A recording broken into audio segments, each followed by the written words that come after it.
ধন্যবাদ সবাইকে। একদম কমন একটা ইস্যু, তবে আমার দৃষ্টিকোণটা একটু ভিন্ন। রোহিঙ্গা সংকট।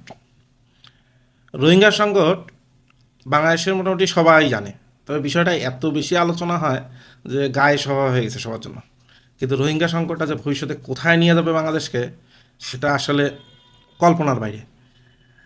এমনকি বাংলাদেশের আসলেই সার্বভৌমত্বে বিশাল সংকট দেখা দিতে পারে এই রোহিঙ্গা সংকটটা।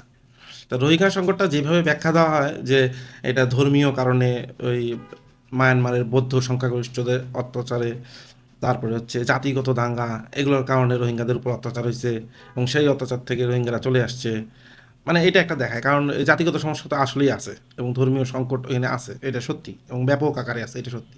কিন্তু এইটাকে কাজে লাগায় যে আরেকটা দেশ, আমাদের মহান বন্ধু ভারত, এই রোহিঙ্গা সংকটটাকে কাজে লাগায় বা আরও মানে ফুলায় পাপায়, এবং বিষয়টাকে তাদের নিজেদের যে এই সেই 47-এর পরের স্বপ্ন, আরেকটা স্বপ্ন পূরণের প্রজেক্ট একটা বিশাল অংশে দায়ী। সেটা নিয়ে কিন্তু বাংলাদেশে কখনো আলোচনা হয় না ওইভাবে। হ্যাঁ, মাঝে সাঝে হঠাৎ একটু আসে, এটা একদম মানে অত গুরুত্বপূর্ণভাবে আসে না। কিন্তু আমার কাছে মনে হয় এটাই এক নম্বর কারণ। ভারতের স্বার্থের কারণেই আজকে রোহিঙ্গা বাংলাদেশে, আমার ব্যক্তিগত মতামত। এবং আমার মতামতের পিছনে অনেকগুলো হচ্ছে কারণ আছে। কারণগুলো হচ্ছে একটু বলতে চাচ্ছি যে আমি কেন এটা মনে করি। একটু সাথে থাকবেন, দেখেন কারণগুলো ম্যাচ করে কিনা। আমরা তো সেভেন সিস্টার্স, তারপর হচ্ছে চিকেন নেক, এগুলো তো 15 মাস থেকে একটু বেশি শুনি। তার আগেও শুনছি, কিন্তু 15 মাস থেকে তো শুনি। আমাদের বর্তমানে যারা রাজনীতি করতেছে ঢাকা শহরে বা সারা দেশে, যারা এখনকার দেশের স্টেক হোল্ডার নিজেদেরকে দাবি করে, তারাও এই চিকেন নেক নিয়ে খুব চিল্লাফাল্লা করে। তাদের মুখে আমি রোহিঙ্গা সংকট নিয়ে তেমন আহামরি আন্দোলন শুনি না। তাদের বড় বড় ভাষণে রোহিঙ্গা বিষয়টা আসে না। কিন্তু রোহিঙ্গাটা অনেক বেশি জরুরি আসা। যে রোহিঙ্গা আসলেই খুঁজে বার করা দরকার যে রোহিঙ্গা কেন আসলো, কী কারণে আসলো, এটা একটু ভেবে দেখা দরকার এবং অবশ্যই অসম্ভব গুরুত্ব দিয়ে দেখা উচিত। দেখেন, একটা ম্যাপ দেখেন, সেটা হচ্ছে আমি কেন বললাম ওদের ভারতের কৌশলগত স্বপ্ন হচ্ছে এই রোহিঙ্গা অঞ্চলটা। সেটা হচ্ছে এই যে আমার কারসারটা লক্ষ্য করবেন পিসিতে, এই যে চিকেন নেকের সমস্যা, চিকেন নেকে কোনো কারণে ডিস্টার্ব হলে যে সেভেন সিস্টার প্রবলেম পড়বে, এটা আমরা যতবার মুখে বলি তার থেকেও বেশি ভয় হচ্ছে ভারতের সবসময়। এবং এটা এটা নিয়ে সেই 47-এর পর থেকেই তাদের ভয়। করলো কি, ওদের মানে মায়ানমারকে নিয়েও ম্যানেজ করে তারা 2008 সালে একটা ডিপ সি পোর্টের এগ্রিমেন্ট করলো সিতুয়াতে, 2008 সালে। তারপরে এখানে কাজ শুরু হলো 9-এর পরে, ভালো কথা।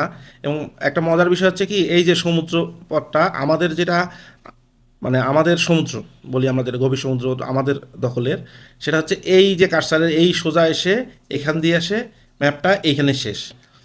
আর এই যে কলকাতা পোর্ট, যেটা সমুদ্র পোর্ট আছে, ওইখান থেকে মাত্র 539 কিলোমিটার রাস্তা পার করলে, সমুদ্রপথ পার করলে সিতুয়া।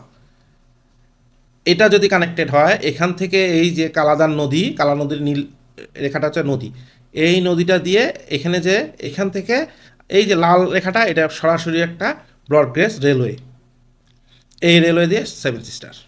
তখন হবে কি, যদি কখনো চিকেন নেকের সমস্যা হয় বা কখনো সমস্যা না হইলেও, এইটা অনেক অনেক দারুণ রোড, মানে সমুদ্রপথ সরাসরি ভারতের জন্য, মানে সেভেন সিস্টার নিয়ে মোটামুটি চিন্তা শেষ।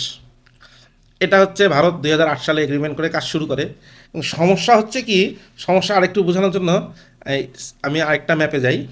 এই যে দেখেন, ইন্ডিয়ার কিন্তু গ্লোবাল পোর্ট বলতে যা বোঝায় ইন্টারন্যাশনালি, ওদের কিন্তু আসলে একটা গ্লোবাল পোর্ট।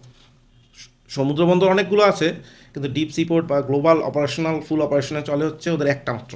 এই জায়গাটা আসলে আমি নামটা অনেক কঠিন, আমি উচ্চারণ করতে পারতেছি না, কী জানি নাম। ওদের সেকেন্ড ডিপ সি পোর্ট হইতে যাচ্ছে হচ্ছে সিতুয়া, মায়ানমারে।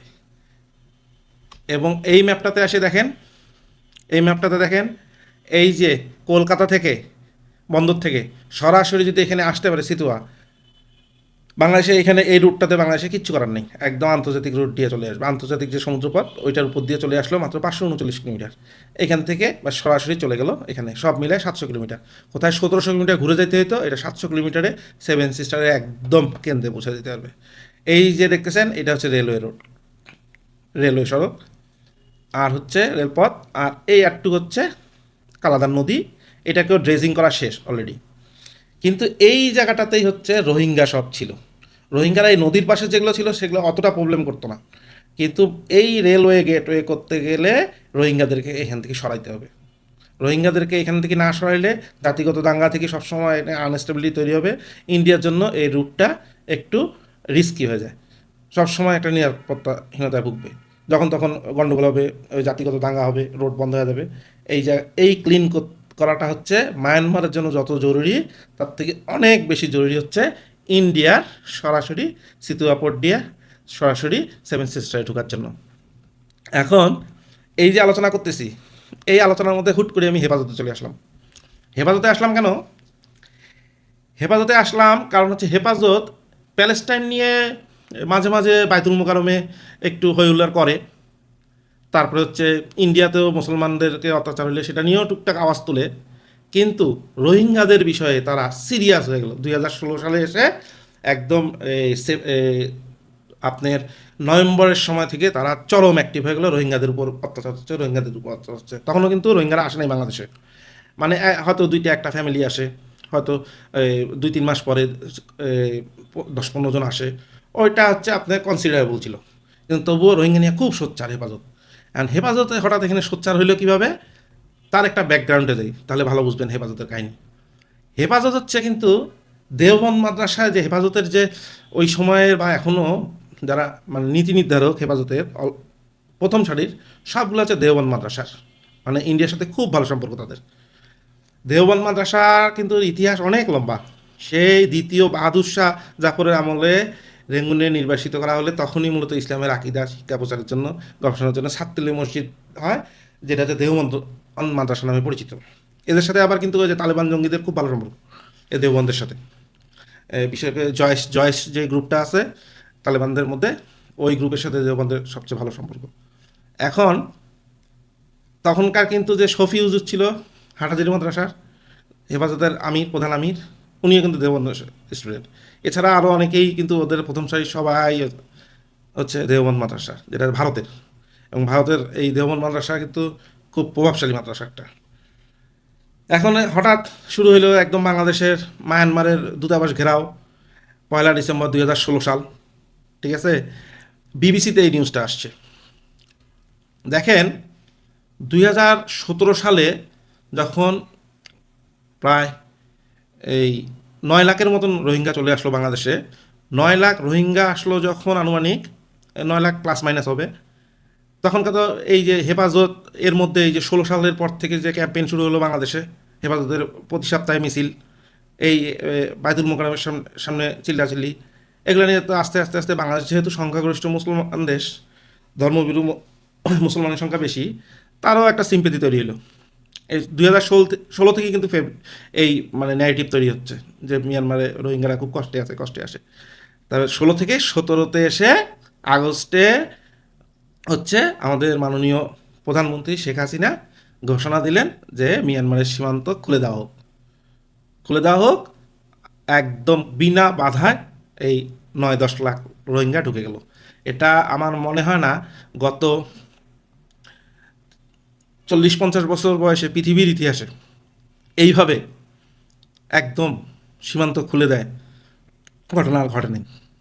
উনি একবার চিন্তা করলো না যে এই এতগুলো লোক আসতেছে, দেশে কী পরিমাণে আনস্টেবিলিটি তৈরি হবে, আর বাংলাদেশ তো দরিদ্র দেশ, এতগুলো লোকের লোড নিবে কীভাবে, কারণ কি?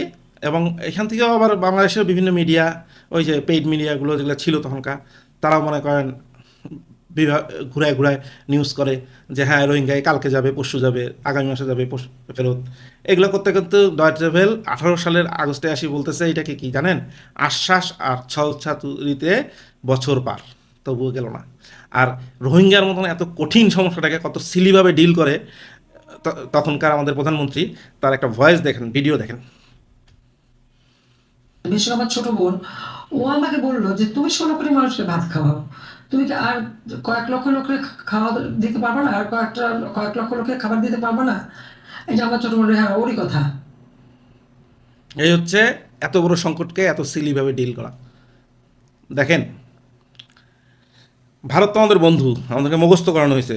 মানে আমাদের সেই সময়ে পররাষ্ট্রমন্ত্রী বলতেছিল, মানে বন্ধুত্বর লেভেলও ক্রস করে মোটামুটি আত্মীয় স্বজন বানায় ফেলছিল, স্বামী স্ত্রীর সম্পর্ক বানায় ফেলছিল। ওইটার রেফারেন্স দিতে পারতাম, তা দিলাম না আর কি। কিন্তু এটা সবাই তো জানেন। রোহিঙ্গা যখন জাতিসংঘে নিন্দা প্রস্তাব আনা হইল বাংলাদেশের পক্ষ থেকে, তখন পৃথিবীর প্রায় সকল দেশ বাংলাদেশের পক্ষে ভোট দিছে। শুধু 3টা দেশ দেয়নি, তার মধ্যে অন্যতম হচ্ছে ভারত। বাংলাদেশের বন্ধু, বাংলাদেশের তাদের প্রিয় সরকার তখন ক্ষমতায়, তাদের সরকার, বাংলাদেশের সরকার তখন বিপদে, অথচ রোহিঙ্গা বিষয়ে ভারত পক্ষ নিল মায়ানমারের। এটা হচ্ছে বাংলাদেশের বন্ধু রাষ্ট্রের নমুনা। অথচ এই তখনও কিন্তু কোনো সমস্যা নেই। এবং বাংলাদেশ সরকার ভারত যে ভোট দিল না এই বিষয়ে একটা শব্দ উচ্চারণ করেনি। একটা শব্দ যে আপনাদেরকে এত কিছু দেওয়া হচ্ছে অথচ আমাদের সাথে আসলেন না। কি করলো? উল্টা মায়ানমারকে 2020 সালে এসে, এই দেখেন হিন্দুস্তান টাইমের রিপোর্ট, অক্টোবরের 21 তারিখ 2020 সালে 2টা সাবমেরিন গিফট করছে। জাস্ট গিফট করছে। কেন? যাতে এই যে সমুদ্র এলাকা, মায়ানমার, এই যে আমাদের কক্সবাজার, এগুলাতে একটা ডেটারেন্স তৈরি করতে পারে, বাংলাদেশ সেনাবাহিনী যাতে কোনো ঝামেলা করতে না পারে চিত্রা এয়ারপোর্ট বেস করে। এই জন্য 2টা কী করলো? সাবমেরিন দিল। তাও এই ইন্ডিয়াতেই ছিল, ইন্ডিয়া ইউজ করছে এটা, 15-16 বছর ইউজ করে রিফাবলিশ করে 2টা সাবমেরিন ফ্রিতে দিয়ে দিল মায়ানমারকে। আমাদের বলতেছে কি, India gives a submarine to Myanmar gains edge over China. আপনি চায়নার সাথে ফাইট করবে মায়ানমার, এতে কি হাস্যকর কিছু আছে? মায়ানমার চলে চায়নার উপর দিয়ে, আর মাত্র 2টা ভাঙাচোরা সাবমেরিন, এই ব্যাকডেটেড সাবমেরিন 2টা দিয়ে রাখছে চায়নার সাথে এজ, মানে ডেটারেন্স তৈরি করার জন্য। এটা একটা কথা? বাংলাদেশ থেকে কিচ্ছু বলা হলো না, কিচ্ছু বলা হলো না। তখনকার ইন্ডিয়ার ফেভারিট সরকারই কিন্তু বাংলাদেশে। আসেন 2017 সালের সেপ্টেম্বরে, যখন রোহিঙ্গা সংকট ব্যাপক, তখন বাংলাদেশে এয়ার স্পেস রেগুলার ভায়োলেট করতেছিল হচ্ছে মায়ানমার। তাদের গানশিপ, হেলিকপ্টার, তাদের জেট বাংলাদেশে অ্যাভেলেবেল ঢুকে পড়তেছিল। বাংলাদেশ সরকার থেকে কোনো ব্যবস্থা নেওয়া নেই, সামরিক পদক্ষেপ তো দূরে থাক, যে অ্যাটলিস্ট ওইখানে যায় যে কিছু আর্মি বা এয়ারফোর্স দিয়ে যে অ্যাটলিস্ট ইন্টারসেপ্ট করাবে বা আন্তর্জাতিক বিশ্বকে এটা ফোকাস করবে, কোনো কিচ্ছু করেনি। কেন করেনি? মায়ানমার বাংলাদেশের এয়ার স্পেস ইউজ ভিতরে ঢুকে যাচ্ছে, 2-1বার বোমাও ফেলছে। এমনি ওই ডাকছে, মায়ানমারের রাষ্ট্রদূতকে ডেকে একটা লেটার ধরা দিয়েছে, এছাড়া আর কিছুই করেনি। দেখেন 2022 সালে তখনও ঢুকছে। এই যে 2017 থেকে 22, এই যে 5 বছর, এই 5 বছরে প্রায় অ্যাটলিস্ট 20 বারের উপরে তাদের হেলিকপ্টার এবং অ্যাটাক হেলিকপ্টার, জেট বাংলাদেশের এয়ার স্পেসে ঢুকে গেছে। কোনো ডেটারেন্স ক্রিয়েট করে নেই বাংলাদেশ, এবং এমনকি আন্তর্জাতিক বিষয়ে কিচ্ছু করেনি। এই অবস্থা হচ্ছে, তাই এত ফেভার করার দরকার কি মায়ানমারকে, মানে বাংলাদেশের পক্ষ থেকে? তারপরে দেখেন, এটা হচ্ছে আমাদের সময় রিপোর্ট করছে 18ই জানুয়ারি 2019, যখন রোহিঙ্গারা বাংলাদেশে আসছে 10 লাখের মতন, তখন ওই সময় কিন্তু প্রায় 40,000+ রোহিঙ্গা ভারতেও গেছে। ভারতে যে 40,000 গেছে, সেই 40,000কেও আবার বাংলাদেশ সুন্দর করে গ্রহণ করা শুরু করছে আওয়ামী লীগ আমলে। 1300 রোহিঙ্গা ঢুকছে একদিনে। কিন্তু বাংলাদেশের তৎকালীন সরকার একবার বন্ধুরাষ্ট্র, মহান বন্ধুরাষ্ট্র ভারতের অ্যাম্বাসিতে পর্যন্ত ডেকে বলে নাই যে 1300 রোহিঙ্গা কেন ঢুকাইলেন। এমনিতেই আমাদের এখানে 10-12 লাখ রোহিঙ্গা হয়ে গেছে গা, তার মধ্যে আপনারা আবার, আপনাদের এত বড় দেশ, ওইখান থেকে 1300 রোহিঙ্গা আমাদের ঢুকাইতে হবে, পুশিং করতে হবে। কীভাবে পুশিং করতো? 2-3টা পরিবারকে তখনকার হচ্ছে মিয়ানমারে ধরে জোর করে ঢুকাই দিত, পুশিং করতো ইন্ডিয়া, আর বাকিদেরকে ভয় দেখাইতো, হয় বাংলাদেশে যাও আর না হলে মিয়ানমারে যাও। তো স্বাভাবিকভাবে ওরা বাংলাদেশে আসবে, বাংলাদেশে পুশিং করতো। কোনো ধরনের প্রতিবাদ নেই, বরঞ্চ অ্যামনিস্টি ইন্টারন্যাশনাল এর প্রতিবাদ করছে, ব্রিটিশ, সে এই আমেরিকান, ইউএসএ প্রতিবাদ করছে যে ইন্ডিয়া কেন এই কাজ করতেছে, বাংলাদেশকে ওভারলোড করতেছে আরও রোহিঙ্গা দিয়া। কিন্তু বাংলাদেশ সরকার কিচ্ছু করে নাই, ইন্ডিয়াকে একবারও জিজ্ঞাসা করে নাই যে কেন এই কাজটা করতেছ। এমনকি মিডিয়া এতটাই কন্ট্রোলে ছিল যে ওই 2019 সালে যে 1300 পরিবার আসছে, তারপরে আর ন্যাশনাল মিডিয়াতে কোনো খোঁজ নেই যে ভারতও রোহিঙ্গা বাংলাদেশে পাঠাচ্ছে। এই আজাদির মতন একটা পত্রিকা, ছোট পত্রিকা, সুন্দর একটা ছোট্ট নিউজ করছে 2022 সালের 15ই মে যে ভারত থেকে রোহিঙ্গাদেরকে পুশিং করা হচ্ছে বাংলাদেশে। এই এইটা যে গেল, তারপরে এই যে গত 15 মাস এই যে সেন্ট মার্টিন যাচ্ছে সেন্ট মার্টিন দিয়ে দিল, ইউনূস সরকার দিয়ে দিল, করিডোর দিয়ে দিল, তারপরে আরকান আর্মিকে বলে হেল্প করার জন্য আসছে হচ্ছে ইউনূস সরকার। এই করে করে বাংলাদেশে একদম সেন্ট মার্টিন তো একদম গেল, একদম সেন্ট মার্টিন গেল। সেন্ট মার্টিনের মধ্যে এয়ারপোর্ট আমেরিকা বানায় ফেলছে, তারপরে হচ্ছে মানে সামরিক ঘাঁটির সাবমেরিন ঘাঁটি বানায় ফেলছে। কত কিছু গল্প শুনলাম গত 15 মাস, দেখেন। অথচ এই আরকান আর্মিকে সাথে সবচেয়ে ভালো সম্পর্ক হচ্ছে ভারতের। আরকান আর্মির সাথে ইন্ডিয়ার, আরকান আর্মির চিফের সাথে ইন্ডিয়ার বৈঠক হয়। বৈঠক হওয়ার পরে এই যে 2025 সালে যখন হচ্ছে এই জাতিসংঘের মহাসচিব আসছে, তারপরে বৈঠকের পরে সে ইন্ডিয়ার সাথে মিটিং করে সে প্রেস কনফারেন্সে এসে বলে ইউনূস সরকার তাকে চাপ দিচ্ছে। ইউনূস সরকার কী চাপ দিচ্ছে? ইউনূস সরকার বলতেছে ঠিক আছে, তোমার খাবারের দরকার, তোমার প্রয়োজনীয় ওষুধপত্র দরকার, উইল হেল্প, কিন্তু রোহিঙ্গা নিতে হবে। রোহিঙ্গা না নিলে আমি এখানে গেটওয়ে দিব না। সেটার জন্য এখন ইউনূস সরকারের দোষ। এই আরকান আর্মি কমপ্লেন করতেছে ইউনূসের বিরুদ্ধে।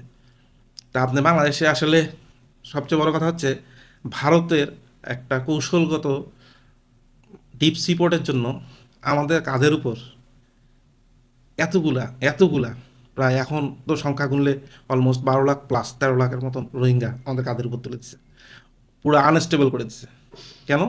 শুধুমাত্র ডিপ সি পোর্টের জন্য। ইন্ডিয়ার মহান বন্ধু দেশ আমাদের, এবং আমাদের কি বলবো, ধন্যবাদ সবাই সাথে থাকার জন্য।